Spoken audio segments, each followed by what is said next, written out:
Saludos a todos. Para mí nuevamente es un honor poder compartir con ustedes este ratito en este día, las cuales, como les mencioné al principio, siempre vamos a tener gente importante en términos de lo que son las respuestas a emergencia y las herramientas que debemos tener. Y como todo en la vida, pues tengo un gran compañero que por muchos años, en un momento dado, lo conocí, donde él pues trabajaba también para el gobierno en la Guardia Nacional, encargado allí de las comunicaciones, pero siempre mantuvimos una comunicación directa en muchas cosas, donde las mismas emergencias, como yo les he mencionado anteriormente, nos llevan a que modifiquemos y ajustemos muchas cosas. Y en ese sentido, la comunicación es extremadamente importante porque nos dimos cuenta, muchos de ustedes también, cómo el tener la comunicación es importante, pero cómo en medio de una emergencia lo vamos a realizar.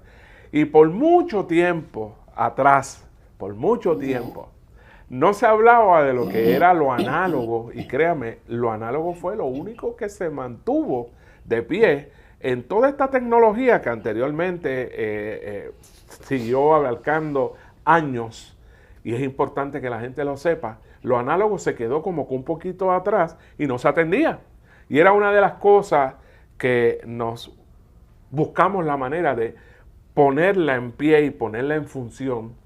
Y la misma emergencia te lleva a que tú tengas que llegar al tema y volver a levantar, óyeme, un ambiente que a nivel voluntario, los radioaficionados de nuestra isla son un montón, y era importante buscar esas herramientas para que tuviéramos alternativas adicionales en 1, 2 y 3 de que la comunicación siempre la mantengamos.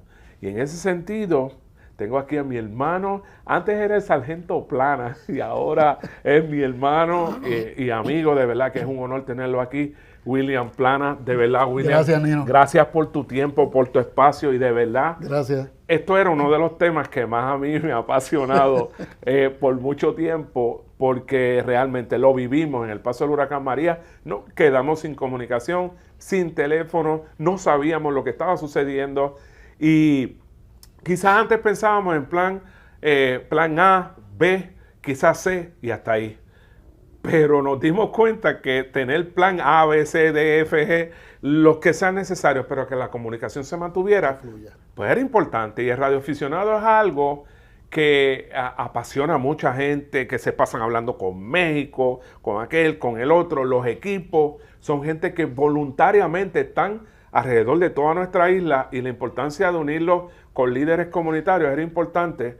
Entonces vuelvo y recalco, mira cómo Dios mueve unas personas en específico, y que la responsabilidad que tenemos en nuestra isla voluntariamente la podemos preparar.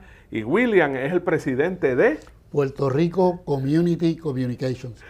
Qué bueno, y yo quiero hablar de esto porque realmente han sido esfuerzos que poco a poco se han podido ir logrando, y hay algo que se llama la organización en medio de una emergencia. Y eso es bien importante, ese amarre de la comunidad, exacto, con los recursos, con el voluntariado, con la gente que responde, con la gente que está preocupada. Y William, yo me atrevo a decir que debajo de la piedra, siempre estuvo ahí presente, y siempre estuvimos buscando la manera de que esto funcionara. Háblame de ese proyecto, William. Pues fíjate, Nino, gracias por la oportunidad. Siempre. Todo esto, todavía yo estaba como militar trabajando. Y después que María nos dio en el 2017, yo siempre pues corría desde la base de Campamento Santiago hasta Salinas, y siempre me chocó ver la gente, como yo le digo, cazando la señal de celular en las autopistas. Y yo dije que qué yo podía hacer por mi pueblo, por mi gente, con la experiencia de 32 años en comunicaciones. Wow. Sí. Así que es donde me doy a la tarea, y empecé con un pequeño repetidor en el área de Maricao, con solamente las miras de poder ayudar pues lo que era el entorno de mi familia y mi pueblo. Claro. Pero en ese momento llegó esta compañía de afuera sin fines de lucro, se llama International Medical Corp. Ellos se acercaron a la Oficina de Seguridad Pública, el señor Félix García, que es el SWIC del Estado. Correcto. Y le dijeron que ellos querían aportar 20 sistemas de comunicaciones para el área sur-oeste a comunidades que fueran, pues, bien remotas o que tuvieran la dificultad de comunicaciones. Yo recuerdo, y disculpa que te interrumpa, William, porque Félix es un gran amigo, trabajamos juntos en el gobierno por mucho tiempo, y yo recuerdo cuando Félix llegó a la oficina para hablarme de ese proyecto, y cuando me empezó a decir, decía, ¿qué tú me estás diciendo? Que esto lo vamos a poder lograr, ese amarre donde el líder comunitario, que ustedes saben que hemos traído varios aquí, incluyendo también, ¿verdad?, corporaciones e iglesias que son entidades sin fines de lucro, cómo esa herramienta la podíamos utilizar para que la comunidad y estos grupos, porque William, me estás hablando de Maricao, que sabemos que las comunicaciones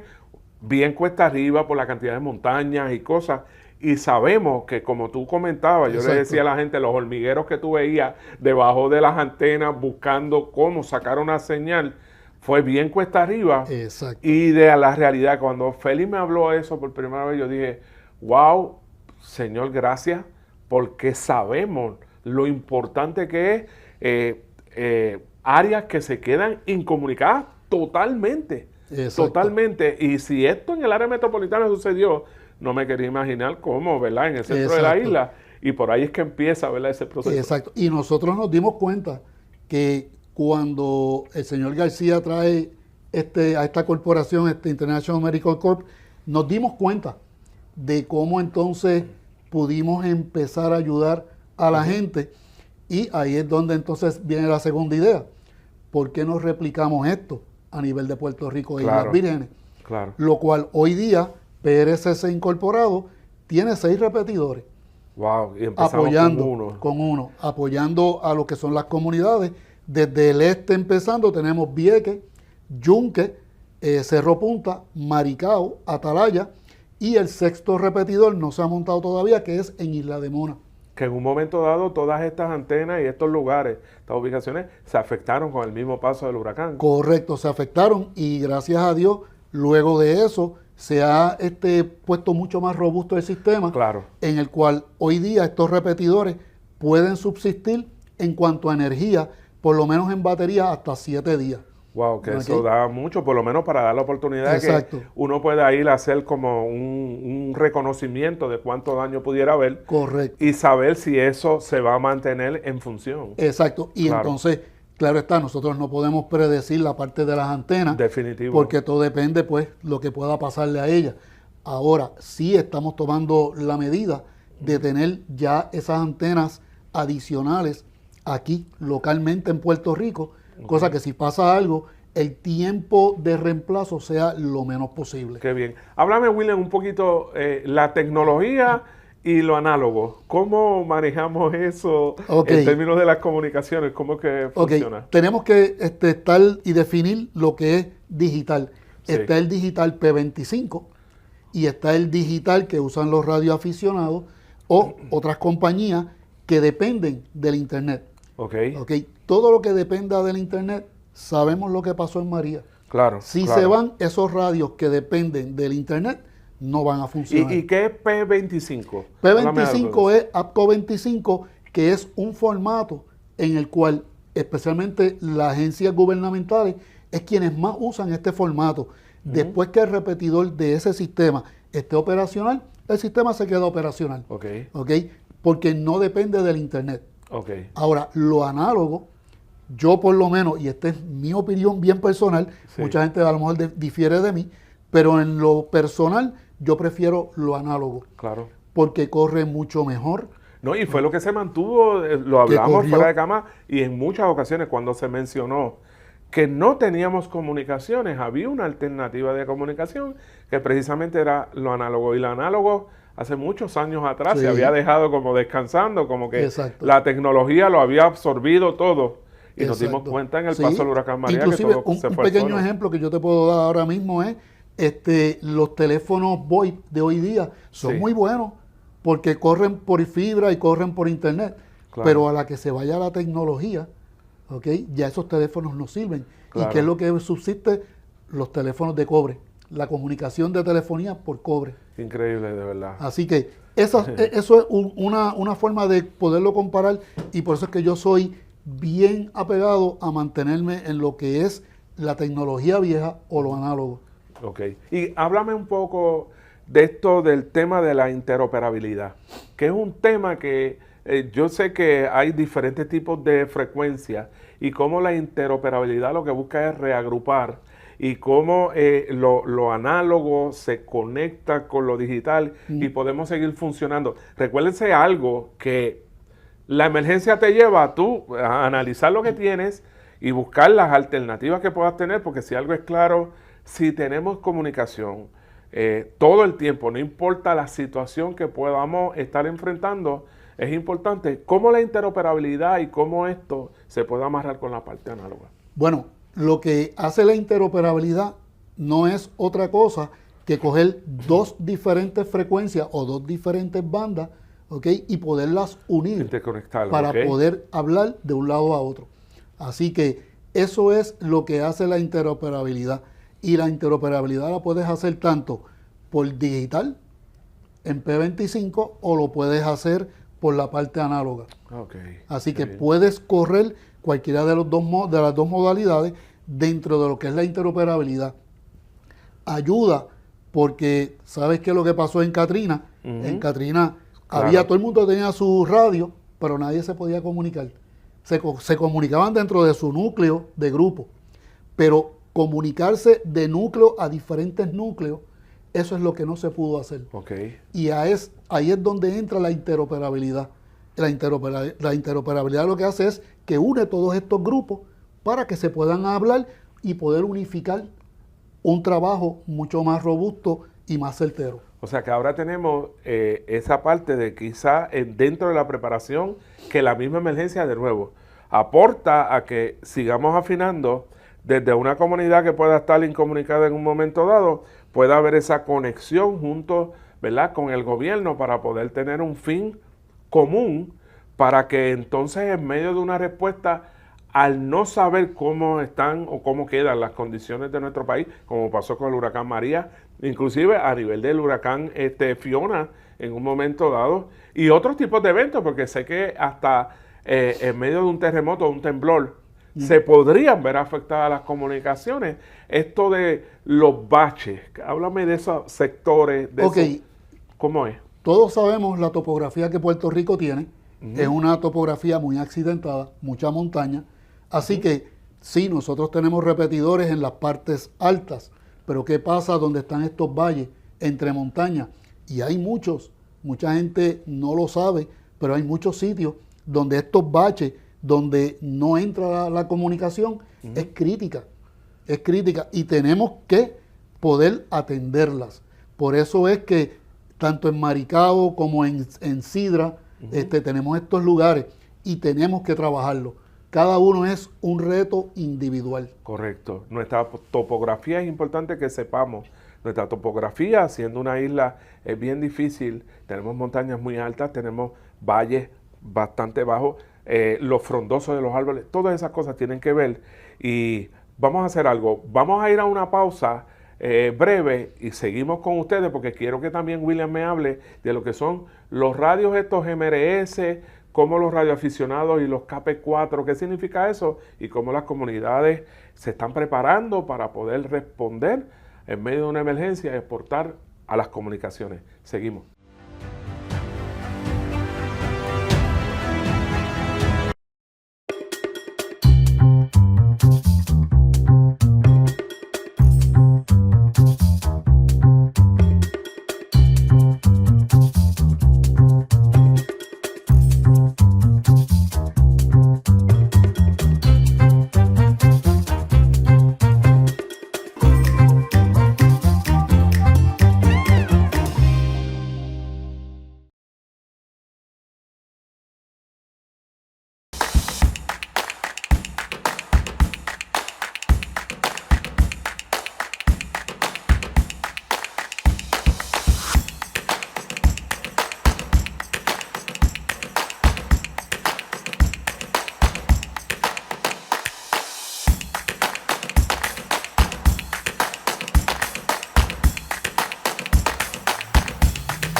Saludos a todos. Seguimos aquí con este gran tema que tiene que ver con las comunicaciones, aquí con mi hermano William Plana. Y estábamos hablando ahorita de estos detalles que son importantísimos, de cómo se ha podido lograr modificar lo que tiene que ver con las comunicaciones, cómo empatamos lo análogo con lo digital, con la interoperabilidad, cómo funcionamos, porque es importante que estemos claros en términos de mantener esa comunicación y esa conexión con los nuestros. Y ahorita les estaba hablando en términos de organizar, porque está la comunicación, pero también tenemos que organizar esa parte de lo que tiene que ver con el análogo, los radioaficionados, los KP4, y ahora hay un tema que se llama GMRS, y yo quiero hablar con William y preguntarle, ¿qué es esto de GMRS? ¿Cómo funciona? ¿Cómo los KP4, cómo los radioaficionados, cómo los líderes comunitarios los estamos poco a poco y se están preparando a nivel de voluntariado? Pues mira, Nino, GMRS significa General Mobile Radio Services. Esta es una banda que corre en UHF, tiene un máximo de potencia de 50 vatios. Cualquier persona de 18 años en adelante puede sacar la licencia. Ok, necesita una certificación. Necesita esa licencia, pero ¿quién la puede utilizar? Cualquier persona menor de 18 años, después que el adulto le enseñe cómo utilizar el sistema. Y a eso sí, nunca pierdan de perspectiva que el dueño de la licencia siempre va a ser responsable de lo que los suyos utilicen. ¿Por qué?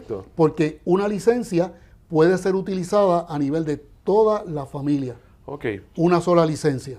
Y obviamente lo justifica la emergencia en términos de la necesidad de la utilización de esa comunicación, que es algo bien importante, porque yo me preguntaba, William, cómo la cantidad de, ¿cuánto estamos hablando de radioaficionados y KP4 en el país? Que tú tengas más o menos una idea de cuánto. La última vez que yo escuché, habemos como unos 10,000 plus de radioaficionados aquí en Puerto Rico. Y créame, están identificados en los 78 municipios.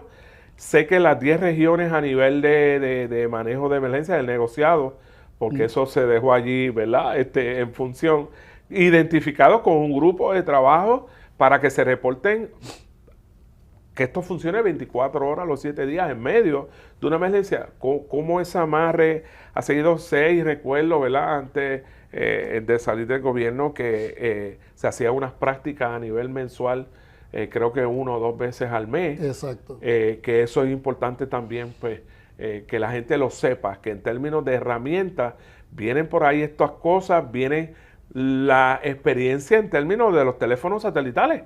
También yo recuerdo haber tenido 5 asignados bajo el programa de búsqueda y rescate, y ninguno de los 5 funcionó. FEMA en un momento dado tuvo que traer aquellas maletitas que se les repartieron a todos los alcaldes para que pudiéramos tener comunicaciones a nivel estatal, y cómo la tecnología ha alcanzado inclusive en los sistemas de telefonía en el país, cómo las herramientas de muchas, y se van a enterar en el camino de muchas cosas que están pasando con la tecnología para poder ayudarnos, cómo los líderes comunitarios se están conectando en esto, y cuántos grupos o cuánto tú esperas, ¿verdad?, que podamos tener ya preparado para antes de este fin de año. ¿Con qué contamos? Pues mira, Nino, tú sabes que cada vez que hay un cambio, siempre hay una resistencia. Porque la gente siempre pone resistencia en estos cambios. Hay muchos radioaficionados, o KP4 que les llaman, que no están de acuerdo a lo que se está haciendo con lo que es GMRS. Pero, y esta es mi opinión muy personal, pero yo digo que tanto aficionados como GMRS somos dos males necesarios y nos necesitamos unos con otros. ¿Por qué? Porque el radioaficionado solamente puede hablar con un radioaficionado. Si tú no tienes licencia de radioaficionado, no puedes hablar con ese aficionado. Pero GMRS, después que ustedes tengan la licencia que es necesaria, ustedes pueden hablar con toda su familia, con toda su comunidad. Pero hay un problema. El problema de GMRS es que es limitado su potencia y llega a muy corta distancia. Por ende, hace falta que haya un radioaficionado que tenga ambas licencias, la de aficionado y la de GMRS. ¿Por qué? Porque GMRS, ahora este aficionado, puede estar pendiente a las comunicaciones comunitarias. Claro. Y de ser necesario escalar el mensaje de emergencia más arriba con la otra licencia que tiene este radioaficionado, puede entonces pedir ayuda, sea a manejo de emergencia municipal, a estatal o a donde sea necesario pasar. Otra cosa importante, en una emergencia, si una persona, como pasó en María, necesita mandar un mensaje de bienestar a un familiar en Estados Unidos, GMRS no puede hacerlo. Claro. Pero si lo amarra GMRS con radioaficionado, el radioaficionado ahora puede coger ese mensaje y escalarlo hasta Estados Unidos para dar esta información que llegue de primera a esos familiares. Y fíjate, es interesante esto, porque yo conozco muchos radioaficionados. De hecho, tengo un vecino al frente que me ha comentado que habla con México, habla con Colombia, habla con diferentes lugares, y sé y me consta que en el camino el radioaficionado es una persona bien apasionada con lo que es la comunicación. Esto es bien interesante porque yo sé que han habido momentos que anteriormente el hecho de que se haya quedado al olvido lo análogo y lo que el radioaficionado hoy está dispuesto a hacer por nuestro país, también había eso que levantarlo, porque el ánimo y el desánimo pues te llena y te drena. Y por eso este tema para mí era importante que se hablara, para que pudiéramos con la gente que saben de este tema, porque es muy técnico dentro de lo que hablamos. Es algo que debe de haber un conocimiento bien abierto en términos de lo que es esto y cómo los equipos, que los radioaficionados son personas que sacan de su propio dinero para hacer inversiones de unos equipos que no son tampoco tan no son baratos para nada. Allí el radioaficionado se puede hasta distinguir a veces los KP4 dónde viven, porque son estas antenas que tú dices, wow, Dios mío, se toman un tiempo, que quizás días, en montar una antena en un lugar para poder hablar. Y cómo esto, que podría haber gente que lo vea como un hobby, se convierte en una herramienta tan importante. Y por eso yo quiero que los radioaficionados de nuestro país sepan que es un honor, porque mira cómo la emergencia te vuelve a levantar un tema que hace muchos años atrás se dejó plana. Y el que se reconozca que lo análogo no se podía dejar atrás y volverlo a traer al presente, fue la emergencia lo que lo empujó a que llegara a donde está hoy. Y en ese sentido, poderlo llevar a gente que no tenían el conocimiento o quizás el interés de, bueno, yo no quiero hablar por un radio o eso no es lo mío. Y vemos cómo ahora dentro de las comunicaciones hay un amarre en términos de la tecnología y que el análogo siempre se debe de mantener como herramienta. ¿Cómo es el proceso de esto en términos de las certificaciones, los trainings que se dan? ¿Cuántos grupos o áreas ya cuentan con esta comunicación? Pues mira, ahora mismo la certificación o la licencia, pues obviamente por lo que está pasando en el gobierno federal, sí, está detenido. Ahora. Sí. Pero sí, todo esto se hace en línea. Todo esto nosotros le ayudamos a las comunidades. Si nos llaman, nosotros vamos y le ayudamos a sacar la licencia. O inclusive, si tenemos que enseñarle a la gente cómo hacer el proceso, lo hacemos. O sea, que esto está a la disposición para la comunidad también, que pueda solicitarlo a través de ustedes. Correcto. A través de PRCC, nosotros dentro de los talleres que damos uno, que es el básico de nosotros, es básicamente explicarle qué hace PRCC, qué es lo que PRCC está brindándole a las comunidades. Pero también tenemos el taller de uso y manejo de los radios, porque como sabemos, mucha gente, especialmente nuestros adultos mayores, no son muy diestros utilizándolo, pero se le puede enseñar. Y como líderes comunitarios, quizás el líder comunitario es alguien que, yo recuerdo, porque fue una de las cosas que se mencionaba, no estaba siendo atendido. Y el líder comunitario voluntariamente hace una función y se convierte en medio de una emergencia en los ojos del lugar. Y era importante que no es tan solo agua, alimentos, medicamentos o las condiciones médicas que puedan haber, sino que la herramienta que necesita quizá un líder comunitario en un sector en específico, oye, es importante porque pasa a ser, ¿verdad?, una herramienta de trabajo. Y yo tenía mis preguntas, y por eso era importante, William, el que hagamos esto. ¿Cómo tú podrás tener en medio de una emergencia quizá un montón de gente utilizando todos estos radios y tratando de intentar en medio de una emergencia, o luego, o durante, o después, antes, durante o después de una emergencia, cómo esa organización, en términos de que el mensaje lo podamos capturar y se lleve hasta donde queremos, cómo va a ser esa parte de esa organización? Fíjate, esto es una de las cosas que siempre se ha preguntado en todos estos adiestramientos, porque va a llegar un punto en que el pánico, claro, va a hacer que todo el mundo quiera usar el radio. Tú podrás tener un montón de gente que en un momento a la misma vez estén intentando cómo se va a manejar esa estructura. Nosotros lo que estamos tratando de hacer, y esto es algo que tenemos que continuarlo haciendo, porque es algo que hay que ir la gente adiestrándola. Educándola, sí, claro. Pero lo que nosotros siempre decimos es que a nivel comunitario, que utilicen los canales simples, los canales que no requieran el uso de los repetidores, para mantener los repetidores disponibles para la emergencia genuina. Porque pudieran cargarse también, ¿verdad? De muchas. Sí. Y nos pasaría entonces como nos pasó con los teléfonos. Eso es lo que nosotros no queremos. Ok, perfecto. Pudiese pasar, y por eso es que tenemos que adiestrar al personal. Y nosotros estamos, cada vez que tenemos lo que se llaman los NET, que es donde todo el mundo se reporta, les enseñamos que haya esa camaradería entre las personas.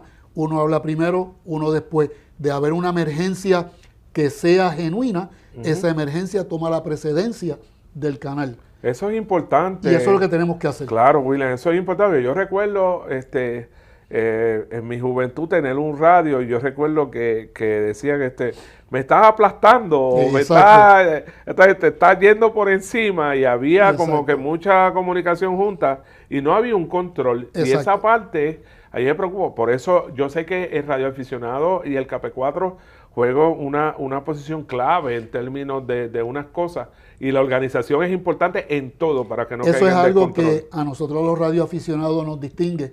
Claro, y es que sí mantenemos un control dentro de lo que es en la radioafición. Esa camaradería existe, me consta. Pero cuando añades ahora el otro punto, que es la ciudadanía en general, es la que tenemos que ir adiestrando para que sepan cómo entonces utilizar estos diferentes sistemas.